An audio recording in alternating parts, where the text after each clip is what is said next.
Welcome to the Grand Theft World Podcast, hosted and sponsored by the members who actually support this show and make it possible so you don't have to listen to commercials and ad reads the whole time. This week in Grand Theft World News History, we welcomed the year 2025, and it came in like a little lamb with nothing to offer, and it was a real slow news week, which means, of course, we got too much news to put in this time capsule this week. I have to cut out a bunch of stories because the stories we have to cover have so much detail and nuance and contradictory nature of what people are being told.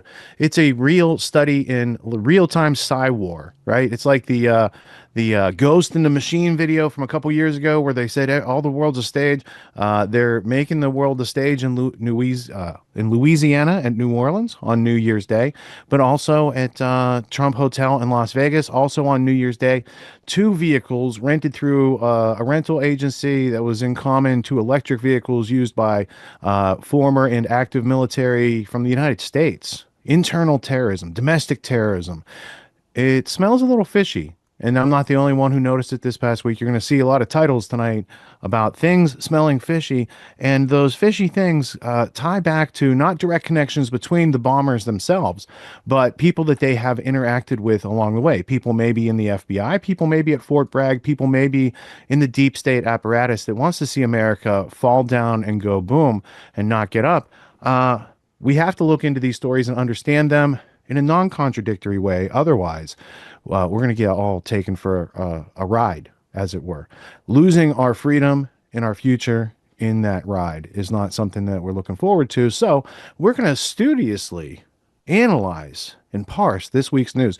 We're going to present it in an order tonight that's a little different than we usually do, and that's good. We do have some good time stories. I want to put those up front. So we have some optimistic stories. Like there was a dude from Santa Cruz. I mean, he lives in Hawaii, but he's from California. So the California news station said the guy from our town just surfed the biggest wave ever. And it's only a short clip. So we are going to see stuff like that tonight.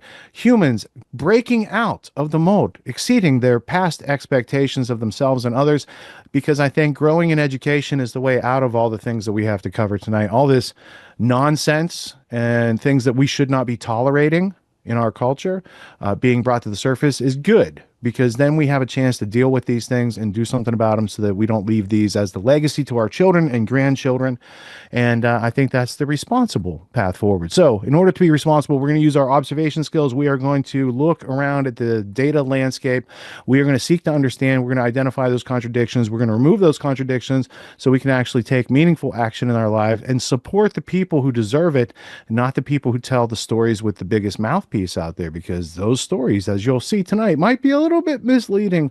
And when it's misleading too fluently, then we have to consider psychological warfare and the terror factory that is in our midst, funded by our tax dollars. So before we get into all that in tonight's news stories, let's go to Luke Radowski from wearechange.org and thebestpoliticalshirts.com from his report from earlier today. And we're going to kick off this show with a bang. No pun intended. Well, this ceremony definitely didn't go off as planned.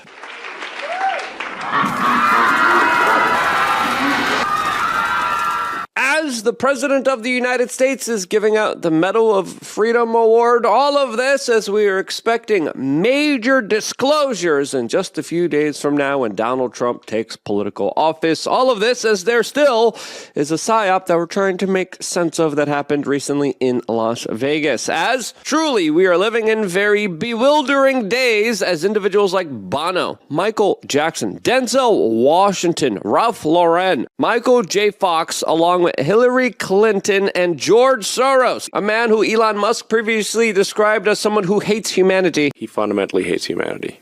That's my opinion. Really? Yeah. I mean, well, he's doing things that erode the fabric of civilization. All of those individuals received Medal of Freedom Awards from the current President of the United States that literally right now on his desk has plans to bomb Iran. Yes, you heard that correctly. The U.S. Secretary of State literally just a few hours ago presented Joe Biden with plans for direct U.S. military actions that would allow it to bomb Iranian nuclear sites. So yeah, there's that, as of course Kamala Harris prepares for her probably not last humiliating act as Vice President of the United States, as she is soon going to be certifying the 2024 presidential elections and announcing that Donald Trump overwhelmingly beat her. As in between now and January 20th, it's still a long way, as there are a lot of shenanigans, a lot of things happening, especially in the financial markets, which we will get into in a little bit, as it's fair to say here now that the intel agencies are definitely up to no good here. As within the last 4 years, the FBI and the Department of Homeland Security have spared no expense when it comes to tracking, databasing, surveilling, charging, arresting, and indicting people for their political thoughts and expressions. As of course, they went after every J6er except for the pipe bomber, which they just released video footage of for some strange reason. 4+ years after the incident, this as they continue to fail to stop larger actions of domestic terrorism that a lot of people really do truly question the motives of. As today, we're also finding out that the New Orleans attacker created a new type of explosive compound that has never been used in the United States or Europe. This, of course, going along with what Sarah Adams was warning about recently on the Sean Ryan podcast, as the federal authorities are now telling us that there was no link between the New Orleans attack and the Las Vegas attack, as of course we still have a lot of pressing questions about that event, as the theories circulating what actually is going on here are absolutely fascinating and might even signal larger disclosures when it comes to black sites and secret tech that, of course, we've been ever so curious about. Dr. Stephen Greer has some very interesting comments 3 weeks ago that we're going to correlate here, as one prevailing theory right now about the Las Vegas incident was that this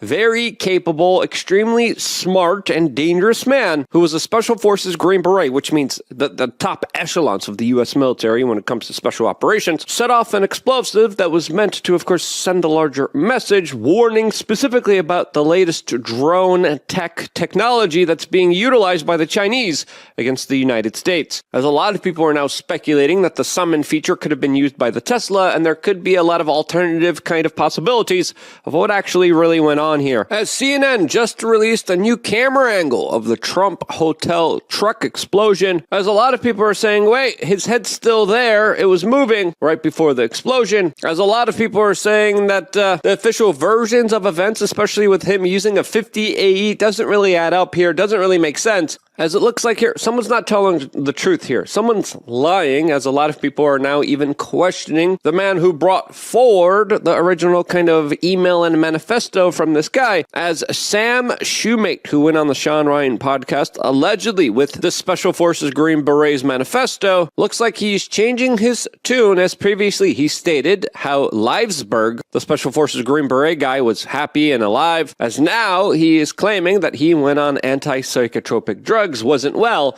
which could have led for him to essentially lead to the major decisions that he did outside of Trump Tower in Las Vegas. As of course, this is a major change of story here, as our audience here believes specifically that this is a Fed psyop from the very start, as there's also larger possibilities of this kind of manifesto that was presented to us yesterday to also be completely fabricated, which is something that we need to entertain as well. Now, what really went on here?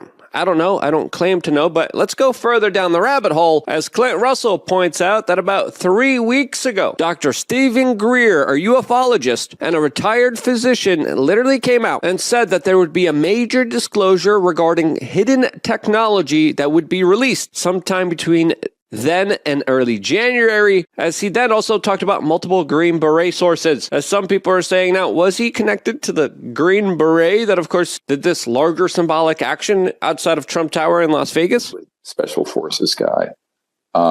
He turned to me, he says, thank you for what you're doing for those of us stuck on the other side. These guys coming forward are and were patriots, right?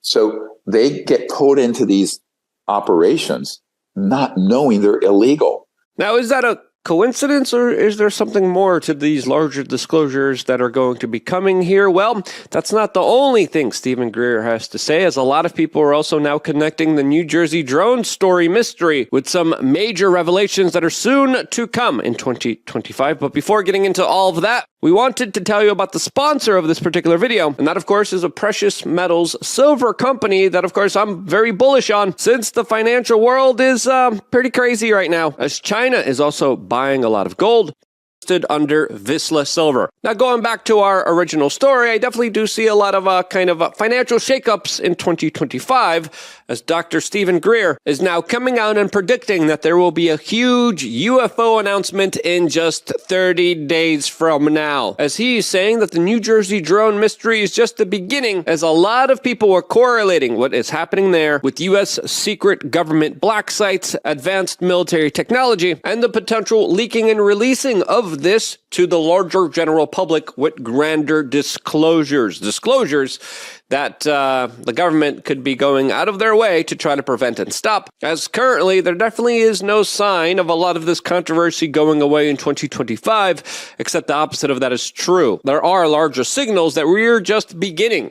in the year of confusion, in the year of psyops, in the year of just mass amounts of information being thrown at us. As very interestingly, Stephen Greer had also this to say. I'm going to hand off to every celebrity and every media outlet and every influencer I know. And I need you guys to do the same thing. And it'll be open source. It'll be on a site that is blockchain protected, that's now stood up. And it's got to be seen by several billion people within a few days. So that means it's got to go wide. We're not talking about ufology and a handful of UFO nuts knowing about this. And the reason for it is that this summer he came to my place in Washington, and he says, we don't want to risk our lives and our families' lives. And the main guy has 3 children. 2 of them are still fairly young. And he doesn't want to have his whole family killed for no good reason. In other words, where this gets released, and it's a tree that fell in the woods nobody heard.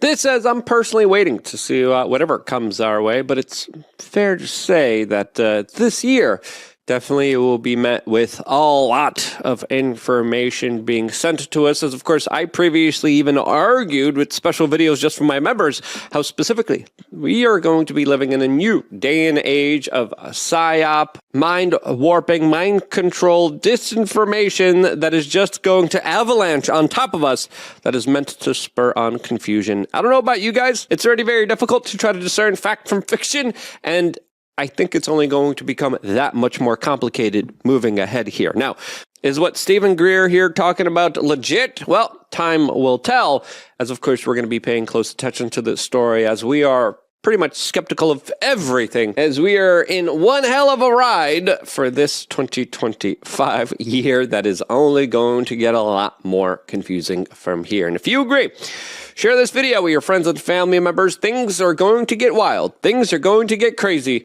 And hey, at least it's not boring. Yeah. At least it's not boring. It's not boring. Definitely not boring. Especially if you're paying attention, it's not boring. Even if you're not paying attention, it's still not boring this past week.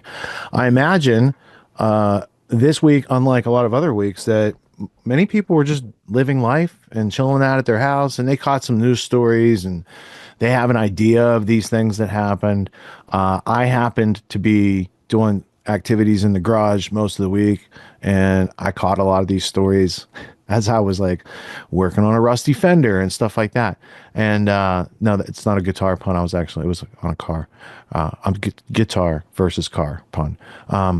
Those types of things that I usually don't have that much time to listen to, like all the counter views, right? There's this guy, Ryan Macbeth, who came out and said the Sean Ryan interview is a bunch of lies, right?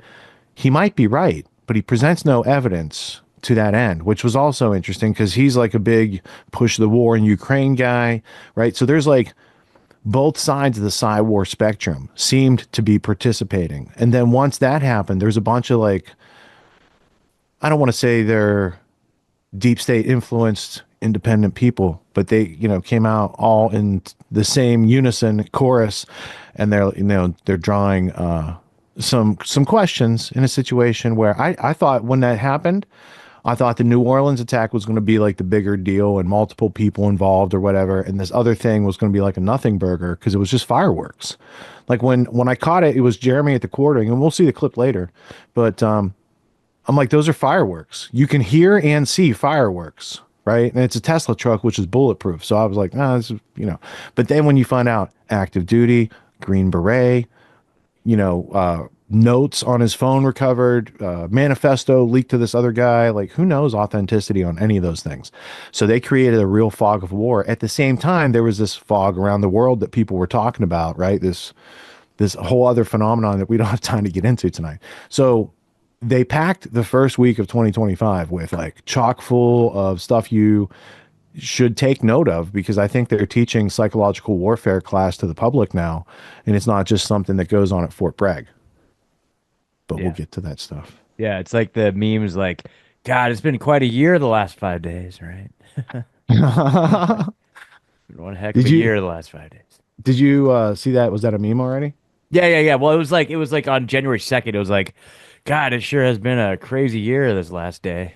It's even more poignant, right? It's like, all right, so before the bombings kind of happened, they were running bird flu panic, right? So our first block tonight is going to cover, cows and birds and flu and stuff that you're supposed to worry about, and it's the usual suspects coming to tell you about it. It's Leanna Wen. Remember her? She's the one that's like, they should use dishonest, unethical techniques to make people do what they want and capitulate to authority. Like, there should be people like, there should be a Leanna Wen poster of like tales of warning. God, I hate beware this of people like this. Dude, I hate this lady so much. Like, she was the I don't hate worst. her. Okay, well, you know what I mean. But okay. Yeah.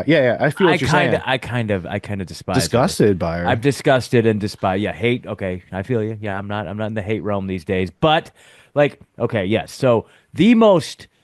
Right, so she is one of the most vocal anti-vax people, like people that are against the injection don't even deserve basic human rights. She was anti-vax. Yeah. She was like guilt tripping people, like you're going to be killing grandma if you're not participating. It was like the whole same thing that Rachel Maddow was reading to people. She was one of the worst, and then she backtracked and said that the masks hurt her kids, right?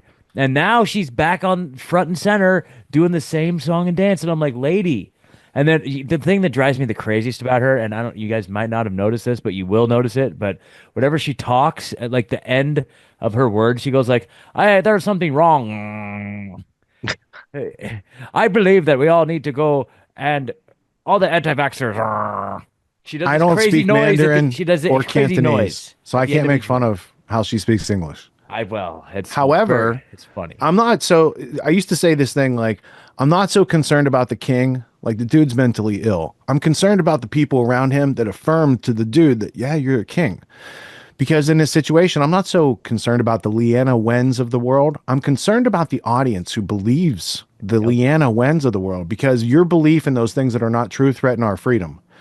You're welcome to believe those things as long as those actions don't leave your sphere and enter my sphere. But when your beliefs are mandating people and locking people down and taking their jobs and closing their shops and killing their kids' chance at an educational future without being traumatized, it's time for at least men of a freedom variety to say something. And I think a lot of women of a freedom variety said something during the pandemic as well. I think there were a lot of families who were like, not in our family. And that caused some schisms. But the schisms I've seen are all like the left won't deal with the right. It's not that the right wouldn't deal with their friends that are on the left, right?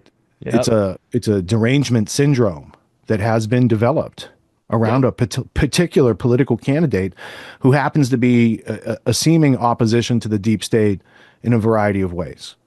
Totally. And when you're arguing with them, well, I try not to argue with these people, right? But there was a point in time, at the most acute phase of this whole situation, there were debates and things like that, and a lot of times it's like they're just reciting mainstream media headlines back at you. Like they're taking what Lena Wynn says and reciting that back to you. It's like you're literally like arguing with like New York Times headlines. Like, they're like, don't you just accept headlines as like a whole thing? No, I don't. I see headlines as an offer. Yep. Headline is somebody's offer, and I can choose to believe it or I can turn down an offer by reading the article and going through and seeing if it's true or false. Or you could just believe it and move on, right? Yep. So And I've been in those situations. Somebody guy responded to one of my Twitter posts one time, and he literally like his response, like as if it was his own idea, was like, "Yeah, but blah blah blah." I think it had something to do with like a famous person dying, and then we were insinuating that it was a died suddenly type situation, and then he was like, he literally the quote that he said was like the headline of some article that I had read earlier, and so he tweeted that at me. I'm like, oh, and I actually tweeted back at him the headline of the article, like almost word for word what he said to me. And I'm like, there you go. There you go. It's so funny. yeah. Well, we'll get into how funny it is or isn't Ah, as we see about these new lockdowns that they want to force upon us. I don't think people will be so hip to lockdowns this time.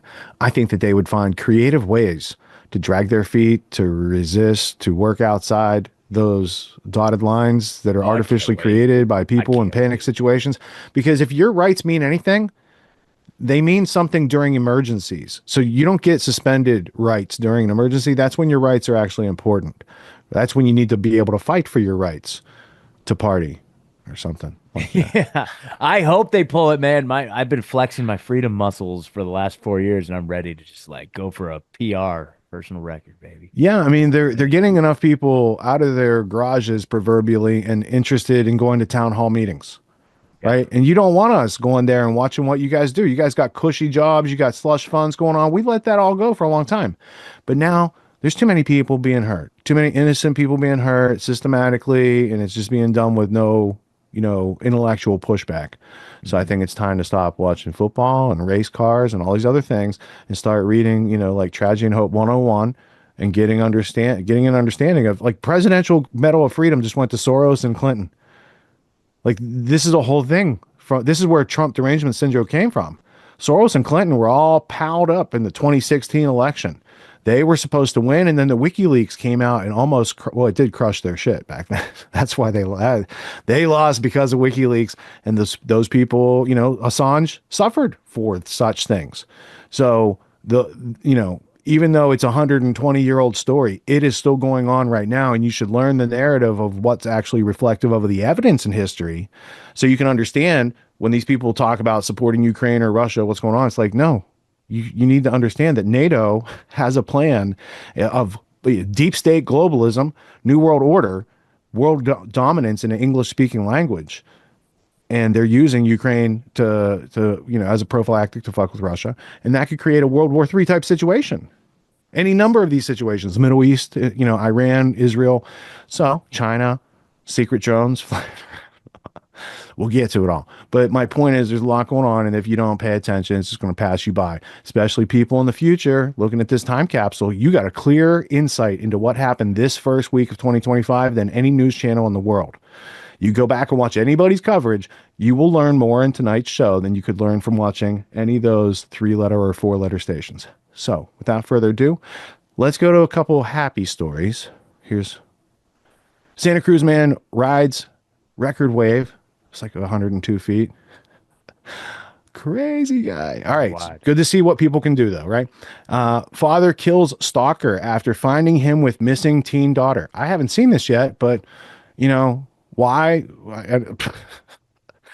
Why wait for the police, I guess? You had a situation there. He dealt with it as a man. We'll find out, what happened. And then we get into the bird flu pandemic. Bird flu panic.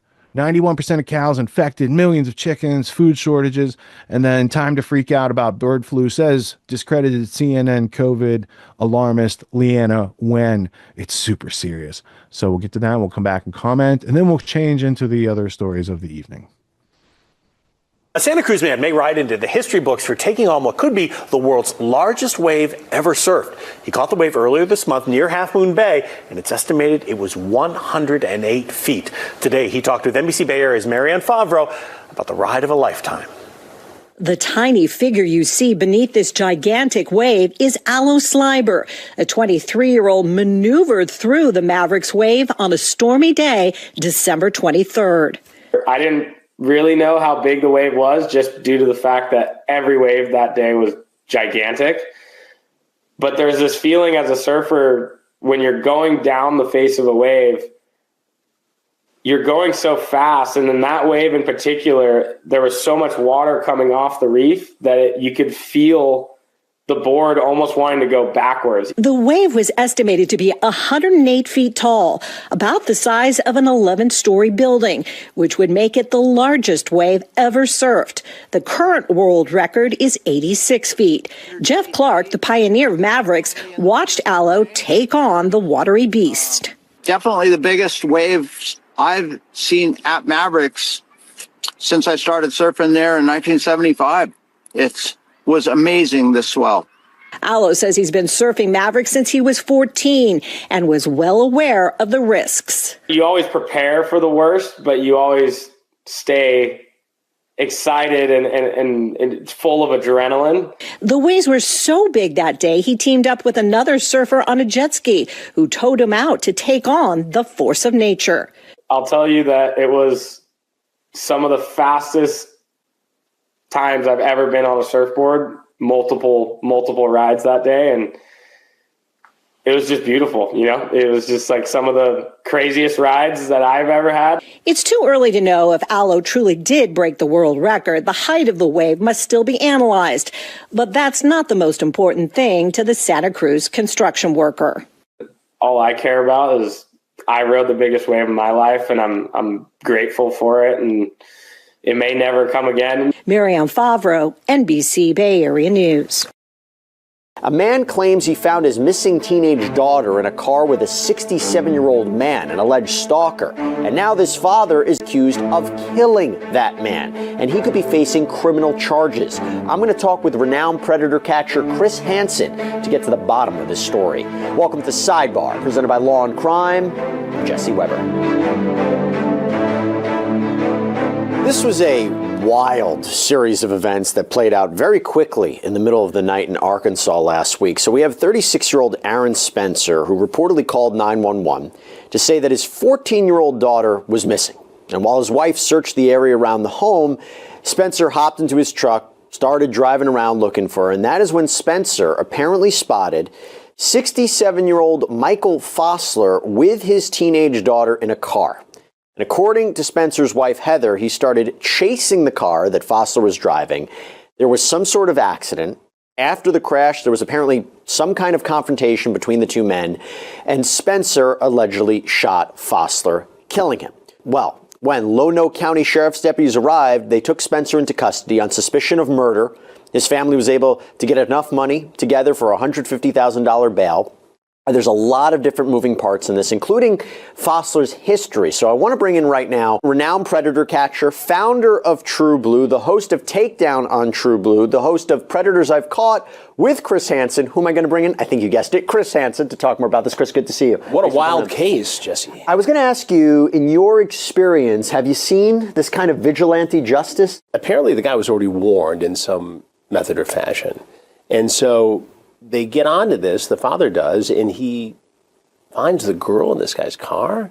Imagine the outrage. Now, that doesn't mean it's okay to kill somebody because of this, but you have to take this into consideration. So I would have to believe that while there are charges here, and while it may be a question of fact for a judge or jury, jury's going to be pretty sympathetic to a fellow who's in this position. I also am going to make the argument, and we'll talk about this in a little bit, if you can even get a fair and impartial jury in a case like this. But your experience in your career, you've seen parents who have taken... Oh, I've seen, it's happened. Violent with people like this? It's happened. It's rare. Yeah. Most people let the criminal justice system do its job. But I just finished a sting operation in Florida with the Polk County Sheriff's deputies down there and detectives, Grady Judd, the sheriff down there.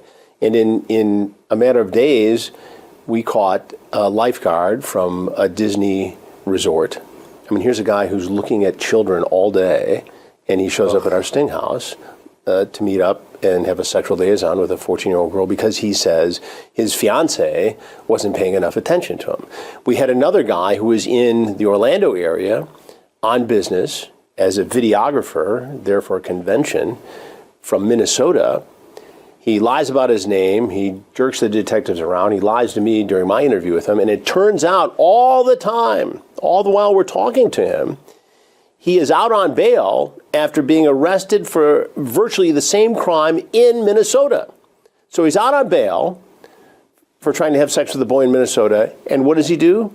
He goes off on business to Florida, and he gets right online and tries to set up another sexual liaison with another 14-year-old boy in Florida. It's pretty disgusting, and I would say, oh my gosh, shocking, but really not shocking since we cover this so much. Going back to this situation, though, so Spencer's arrest, as you can imagine, it has caused a lot of outrage in the local community and online. So Heather set up a Give, Send, Go fundraising page, which has raised, our understanding, more than $100,000 to go toward Aaron Spencer's legal defense. I believe this was after an issue with GoFundMe because you're not allowed to raise money for a legal defense on that platform. So she's accepting donations through Venmo and Cash App. But a lot of people are outraged at what happened here. And a couple days after the shooting, the sheriff took to Facebook to kind of try to quell the growing unrest. As your sheriff, it is our duty to conduct a thorough and factual investigation. Law enforcement does not file charges. We gather evidence and submit a case to the prosecutor, who will then decide whether or not to file charges. Currently, official charges have not been filed. I have not, nor will I, advocate for any specific charge. Now, as of Monday night, it doesn't appear that the district attorney's office has filed official charges. This was more a preliminary murder charge, so there's not an official charge yet. But we are learning more about Mr. Spencer and Mr. Fossler's backgrounds. So we started by looking up the suspected shooter, Aaron Spencer, and we actually looked him up on Truth Finder. It's really easy to do. You just put in the person's name, location, less than a minute. Our paid subscription gave us access to all of these court records. And all we were really able to find with respect to his criminal history was a speeding citation in 2010. By the way, Law and Crime, we partner with Truth Finder. We use it to get details on the people that are involved in our stories. But even if you don't work in true crime, it can just be an excellent resource to give you some peace of mind. Go to truthfinder.com/LC sidebar. So what about Michael Fossler? Well, according to a post from Heather on the fundraising page, her daughter's interactions with Fossler actually started earlier this year. She wrote, in spring, summer 2024, our then 13-year-old child was targeted, groomed, and ultimately raped by the boyfriend of a family friend. Our family did not know this monster. He just appeared in a place where our child should have been safe and got access to her phone number. And that's all it took. We let the justice system do its job. The monster who hurt our child was charged quickly, but released even faster on a $50K bond. He was awaiting court in December for several felonies in relation to what he did to our child. Now, those charges appeared to include internet stalking of a child and sexual assault, but the exact details weren't available because the criminal complaint has been sealed for privacy. But Chris, that kind of gives us an idea of what we're dealing with here. Well, yeah, obviously this guy was caught. The damage was done to this child, the grooming and the exploitation, and he doesn't learn his lesson. Just like the guys I described in our most recent sting, this guy will not stop until he is put in prison. And so that's all going to come into play when the prosecutor considers the charges against the father of the victim here. And I can't imagine that he'll see a day in prison. The idea, though, that he goes after the person that he's accused of first targeting, not even going out and trying to attack someone, but going after the initial person. That's the part, and that's why people are outraged that he was out on bail too. He's a stone cold predator. I mean, what else can you say about a guy like this? Somebody like that is incorrigible. Somebody like that doesn't learn a lesson. Somebody like that can't be deterred. If you get arrested and you're out on bail pending criminal charges of this type, and you go back, these people, in some cases, are like heroin addicts. Yeah. They need to fulfill this fantasy. The heroin addict knows there's a 20% chance there's fentanyl in the heroin. They do it anyway. The predator knows there's a 20% chance they're going to get caught by me, by one of the law enforcement agencies around the country, but they do it anyway. They can't control it. And for that subset of people who commit this crime, there's no choice but to keep them locked up because they will offend again and again. Now, to be clear, from a legal point of view, right, these are allegations that are being asserted. These are allegations being asserted by the Spencer family. But just to go back to this, according to Heather Spencer, she and her husband, they wake up at around 1 a.m. on October 8th to the sound of their daughter's dog barking, which they say was unusual. And when she wasn't in her bed, they started a frantic search. The two reportedly didn't know that Fossler had apparently been in contact with their teenage daughter. But Heather said that on social media, they believed Fossler had taken the girl to kill her. So when this car wreck happened, Spencer says he was able to grab his daughter from the car. Fossler attacked him, so he shot him. So kind of a self-defense argument. Now, the sheriff has said that they investigate every death involving a shooting like this as a homicide, and whether or not they believe that homicide was justifiable or not, that would have to be determined as the investigation progressed. But Chris, here's the thing. You put the legal aspects to the side. Whether this was self-defense or perhaps even downgraded to something like voluntary manslaughter. You're acting in the heat of the moment. You're acting under extreme emotional disturbance. Guy sees his daughter allegedly being kidnapped, and he's coming to the rescue. You can understand that. You put aside the legal aspect. I don't understand from a point of view, from a public policy point of view, how they charge him. I get it. Yeah, you don't want everybody taking justice into their own hands, but... Yeah, especially given the fact that there is this belief that maybe he was going to kill the girl. And maybe in his twisted mind, without that witness, he doesn't face prison on the charges. We don't know. And we also don't know what was going through the father's head, but I can predict without fear of contradiction that the father was afraid. And if you're looking at your daughter in the hands of a predator, again, I don't see how this guy gets charged. Let's say he does. Yeah. Let's say this is a murder charge. You're finding a fair and impartial jury, given the community outrage here. I don't see a prosecutor in a smaller town like this who knows everybody, who knows, all the players in this. I just can't imagine that this man will ultimately go to trial for. What should be happening in the Biden administration right now that isn't going on? Yeah, there are two main things that they should be doing in the days that they have left. The first is to get testing out there. I feel like we should have learned our lesson from COVID that just because we aren't testing, it doesn't mean that the virus isn't there. It just means that we aren't looking for it. We should be having rapid tests, home tests available to all farm workers, to their families, for the clinicians taking care of them so that we aren't waiting for public labs and CDC labs to tell us what's bird flu or not. There's an old saying in Tennessee, I know it's in Texas, probably in Tennessee, that says, fool me once, shame on you. It fooled me, we can't get fooled again. What's up, everyone? Jeremy here from The Quartering, and get ready. The talk is already brewing. I saw it on my morning news yesterday. We had some former leader of Planned Parenthood on the news talking about how everyone had to get this new jab. Why? Because reasons. That's right. The brewings, the language is very eerie around another lockdown, more forced jabs. It's like they learned nothing the last time, and this time they're just going to trot out the exact same rhetoric, the exact same stuff, and it is wild.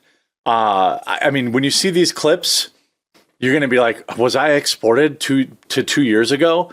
Like, it's like the exact same language. So let's get in. I'm not going back. No, I'm not going to get your chicken jab either. Sorry, not sorry. Conveniently timed for Trump to be taking office too. No big deal. I'm sure there's nothing going on there. By the way, huge reminder, until they're gone, which will probably be by the end of this week, 45% off all of our winter flavors. It lasts a long time. Started to see articles like this. The bird coof uptick in the U.S. has the CDC on alert for lockdown level red flags. The CDC is tracking the bird coof closely, watching for signs to infringe on your freedoms again, watching for signs on how to force, everyone to get the jab. There's a confirmed case in Wisconsin, one in the whole state. And of course, it was leading the entire news. It was the number one story on local news. The latest numbers show 66 cases in the entire United States, 66 out of hundreds of millions of people. The CDC is taking a holiday break and will resume updates back on January 3rd. Whoa, I thought it was an emergency. I thought we all needed to be, social distancing and considering locking down. But you're taking vacation? Identifying epidemiologically linked clusters of the bird coof. Human cases might indicate that it is better able to spread between humans, the CDC spokesperson told Newsweek. CDC is searching for genetic changes in circulating bird coofs that suggest it could better transmit to humans. Or are they doing more research? Are they trying to figure out how? Obviously, I'm not saying that, but some people might say, well, are they trying to figure out how they can get it to? Here's this article. Over 900,000 chickens at Ohio farm have the sickness. 900,000 birds that will probably have to be destroyed. I don't really know what the treatment is for this. The farmers, the ones producing the livestock, they realize they have a problem in the barn pretty quick. All of a sudden, they've got birds that are just passing away, birds that aren't acting right, they're not eating, and all these things that are immediately, they know from the start, it's really impacting growing live animals, and industry standpoint, products are very safe, Brian Baldridge said. So now we're going to have, chicken's going to cost 8 times as much too. What a coincidence. Remember when all those like chicken processing farms just kept burning down and everyone just thought that was a weird coincidence too? I happen to remember that. The risk of transmission can be higher for individuals who work directly with the infected animals. Well, no kidding. At least 931,000 chickens were involved at just single farm when detected. Officials quarantined the facility. The birds are depopulated, that means killed, to prevent the spread of the disease. A control area and surveillance zone is set up to monitor other facilities nearby. So they euthanized 1 million chickens. 1 million of them. This is also seemingly a byproduct of factory farming.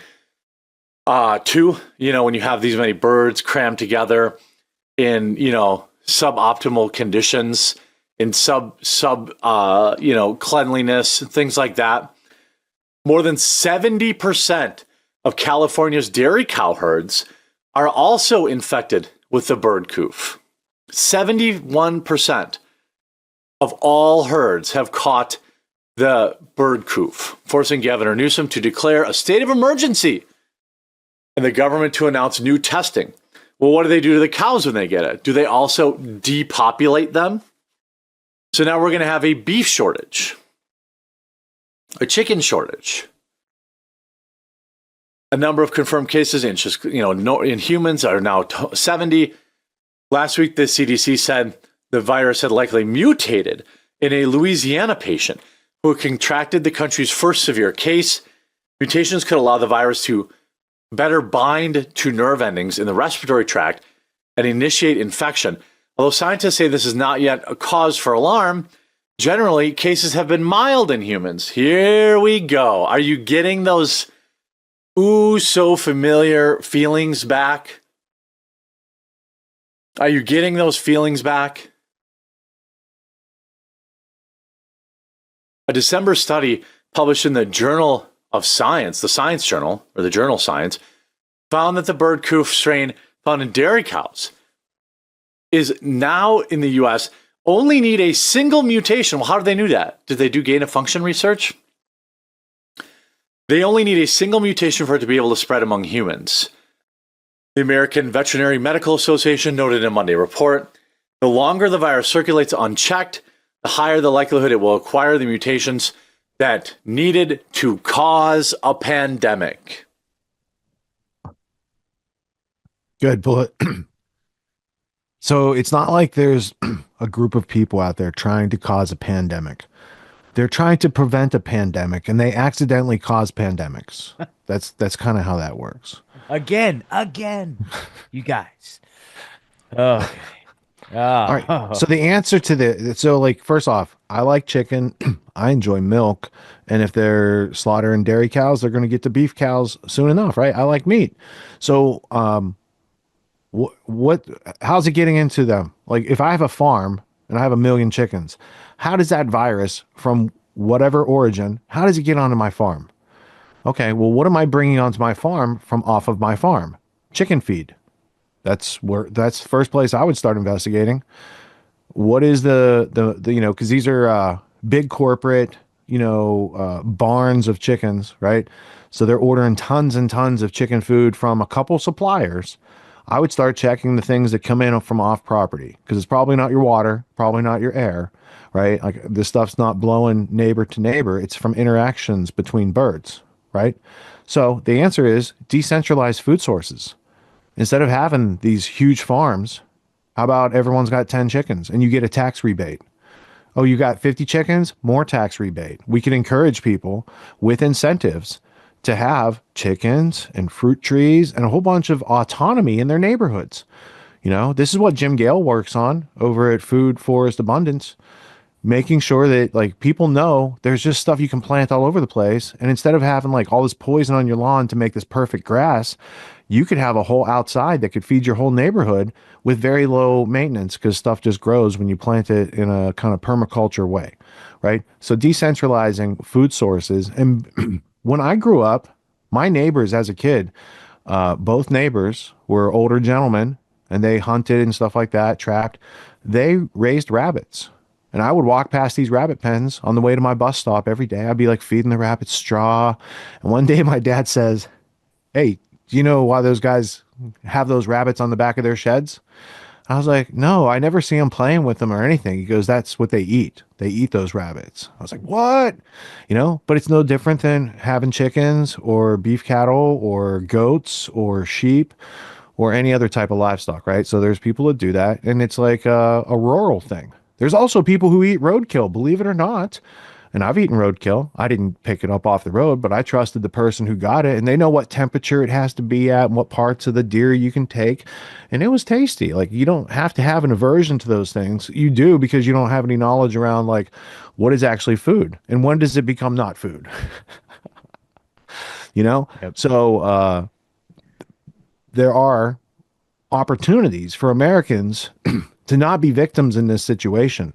But if you keep waiting for Leanna Wen and CDC and the WHO to come and solve your problems and keep your family safe and alive and healthy, you got another thing coming, like another COVID-2 electric boogaloo type of situation. And that's not good, because I think a lot of people are not as scared of those same authorities that they're going to have to bring out. Right? There is no Tony Fauci number 2. There is no Bill Gates number 2. There's no Leanna Wen number 2.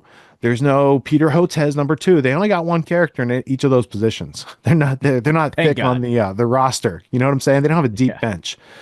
So they're going to have to run the same plays, because they're not changing their talent, right? And we know that they like to practice things ahead of time, like Event 201. Like Jimmy Dore was just showing that to his audience this past week. We showed it, like that was one of the beginning things of this podcast. They, them, those who can easily be named, who planned this thing out simultaneous to its release on the public the first time. And now they've got something that comes after your food sources first, right? Which makes it a little bit harder for people and more challenging to stay healthy when you're paranoid about, like, the other thing is, when you kill 1 million chickens, can't you cook those chickens, or does this virus survive that too, right? You could have fed the homeless, but you know, that's all regulations and stuff like that, right? Yep. Because thankfully in our market, you're not allowed to sell sick animals into the market.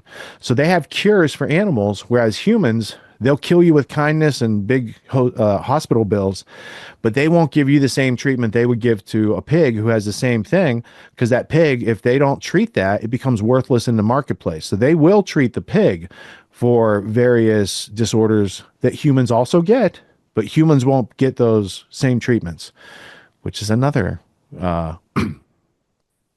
animal farm type of thing that we have going on here on our planet at this time in history. And I think that we shouldn't be the willing beasts of burden for carrying forward the lies that they purvey. I guess that's what I'm saying. Yeah, I think you're so correct. And I think that you're so correct in saying that, it's back on us. It's so important for us to be responsible for our own, and as much as we possibly can. It's our own food chain. It's our own, just like they take charge of our own responsibility. Like the solution to so many of these problems, it comes back on us every single time. And so a lot of people aren't willing to accept that. You know what I mean? Like if you want to avoid needing an entire influx of people from third world countries, then we have to be able to like work and like cover all these jobs, right? Or have, if you're afraid that you're being replaced, well, then you have to have a bunch of kids, right? And if you're like, it's like it's back on us, you know. If you don't want to eat GMO foods, then you have to grow your own, right? So it's a tough thing. You know, people don't even know what freedom is really. Like, I think people mix up the idea of freedom with convenience and indulgence, like freedom being like the ability to walk into a grocery store anytime I want. Like, to them, that's freedom, but really that's slavery. You've been captured. You're completely dependent on a system, and that's complete slavery. So what freedom actually means is that we have to take back every aspect of our lives, which takes hard work, dedication, discipline. So you're right. We have to take back our freedom, but that's the harder road to walk. I would define, because we're saying we have to take this thing back. How would we define it? I would define freedom in the apophatic. It is the absence of slavery. And that I would note through history, the first use of the word freedom is in Sumerian cuneiform clay tablet type of script that they made with these stencils. No, stylus. Stylus is what they used. And it's called the Ama-gi, A-M-A space G-I. And so the Ama-gi is the first use of the word freedom in language in human history. My hypothesis would be that the natural state of human beingness was freedom. They didn't need a word for it until they became enslaved by a group and they lost that thing. And they're like, we need a word for the thing we lost so we can get it back, right? What do you call a slave that doesn't know they're a slave? That's awesome. Could it be an American for the past 60 years, 70 years of our history? Because we, the people, have not been running this country. Some people called the globalists, via the deep state, have been commandeering the political and economic capital of this country and bending it toward their will, which is internationalism, globalism, collectivism, which are all very anti-American. So we'll get into those ideas as we go forward tonight. But I also want to touch on the story about the father who found the guy taking his daughter away from his house, right? First off, I was a little taken aback that the father would get like in a car chase and have an accident because his daughter's in the car that he's chasing, right? So that would be a thing. You can't just like go ramming that guy or doing, pit maneuvers and stuff like that because your daughter's in the car. In that situation, if that dude's trying to kill his daughter and he attacked them to defend oneself, is not manslaughter and it's not homicide. And given the facts of that case thus far, even though it's all allegations, I think the people in that area, in that part of the country, are not going to support the pedophiles side of things, right?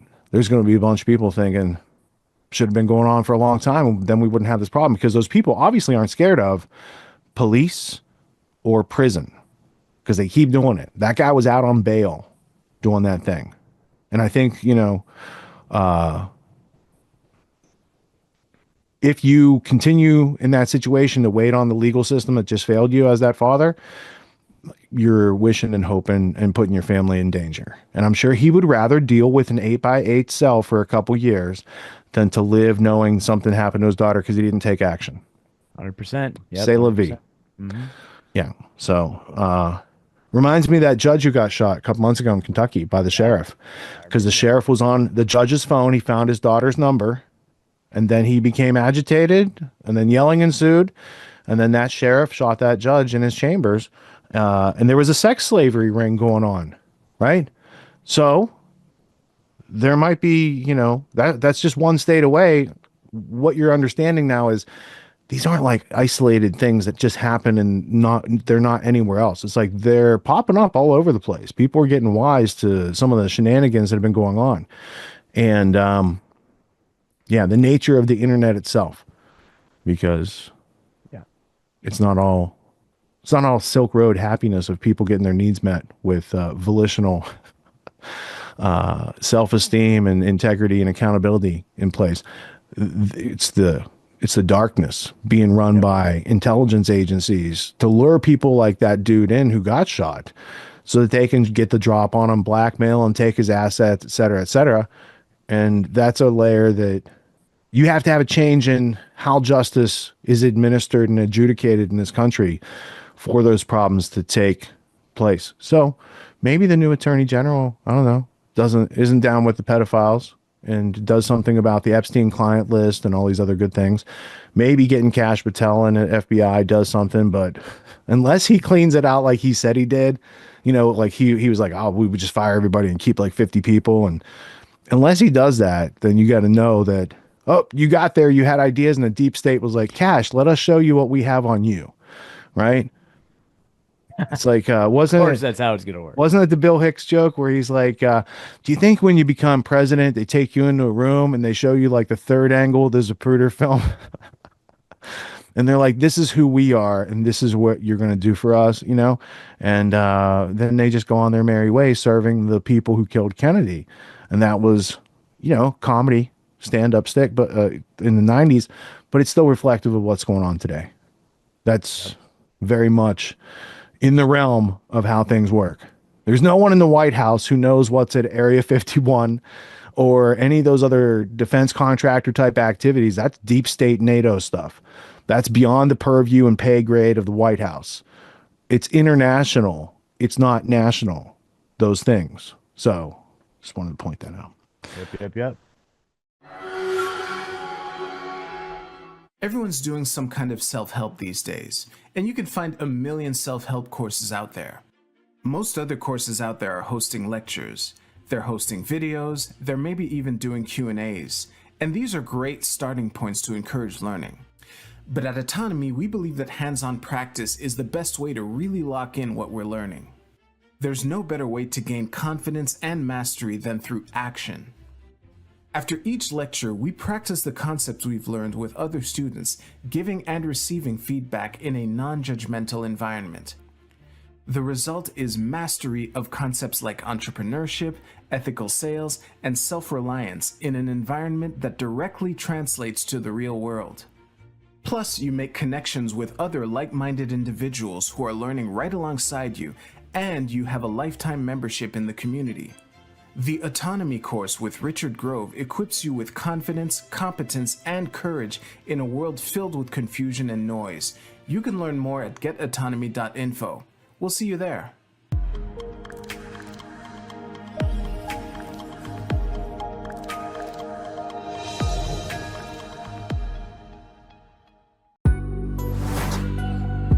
What makes the Grand Theft World podcast unique, invigorating, exciting, and informative? Most other podcasts out there are either doing straight up interviews or they're just covering the daily news. They're covering current events from the day they happened. And that is effective. It's useful. It's a great starting point. And then sometimes these current events change during the week past the first story. So we like to give it a little time. You have to wait till some of the dust settles on these stories in order to give them accurate coverage. And the other thing that's really missing in the media landscape is covering the articles that are coming out every day. That's great. That's necessary. But who's bringing in contextual history so that you can understand what has been going on for decades and decades to lead up to the machinations and actions that we see unfolding today? So what we do here on the podcast is we cover current events. Many of these things are censored, but we wait about a week. As a forensic historian, I focused mainly through my career on the history of globalism and collectivism and things that they call maybe the New World Order. There's a lot of facts to these sort of circumstances, groups, events, activities, working groups that they've had over time. So for Grand Theft World listeners, we not only break down the current events, most of which that are censored during the week, we provide you with contextual history, we give you the source notes, the references, we do deep dives, and this really empowers you with an understanding of context and history so that you can make more informed decisions in your life. There's also a community, a membership where you guys can actually ask questions and we can get into the show and we can share evidence. And there's a town hall weekly for Grand Theft World for those who listen to it and are interested in covering the stories that we don't get to during a 6-hour show. Listening to it an hour a day, you could easily consume the week's news, but you're going to have substance and meaning and context and understanding. And with that, you can make higher quality decisions in your life. So if you're interested in more quality in your life, go to grandtheftworld.com, click podcast at the top, and we'll see you there. Thank you. These allegations are false. This isn't Grand Theft Auto, folks. This isn't a video game. What are the most surprising things that you discovered once you started pulling on that thread? Who he was connected to, what institutions he was influential over, what events he participated in? Come on, man. What are we talking about? Come on, man. No. You don't have to think about it, dude. I got this quote because you said you didn't know much about Klaus Schwab. I made it my job to, as soon as this happened, I'm like, okay, this guy's their front man. Let me learn about the official history of the World Economic Forum. I got their 40-year history. I got every book that Klaus Schwab has written or ghostwritten. I went through those books. This is one of the most interesting passages. Come on, man. Come on.